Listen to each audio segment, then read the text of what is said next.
প্রেমের ফাঁদ। সৌদি রাষ্ট্রদূতের কাছে বিপুল অঙ্কের টাকা দাবি। সুন্দরী নারী দিয়ে প্রেমের ফাঁদে ফেলে বাংলাদেশে নিযুক্ত সৌদি আরবের রাষ্ট্রদূত ইসা বিন ইউসেফ আল দুলহাইনের কাছ থেকে বিপুল অঙ্কের টাকা আদায়ের চেষ্টা করে একটি চক্র। এই ঘটনায় প্রতারণার মামলায় মডেল মেঘনা আলমের সহযোগী কাওয়াই প্রতিষ্ঠানের সিইও ও সানজানা ম্যান পাওয়ার প্রতিষ্ঠানের মালিক মোহাম্মদ রেদওয়ান সামির 5 দিনের রিমান্ড মঞ্জুর করেছে আদালত।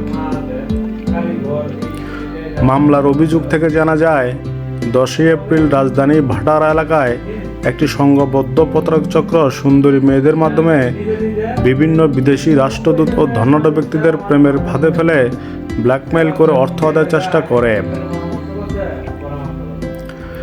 জিজ্ঞাসাবাদে ও প্রাথমিক অনুসন্ধানে জানা যায়, দেওয়ান সামির প্রতারক দলের সদস্য তথা বিভিন্ন সুন্দরী মেয়েদের দিয়ে প্রেমের ফাঁদে ফেলে ও অবৈধ সম্পর্ক তৈরি করে।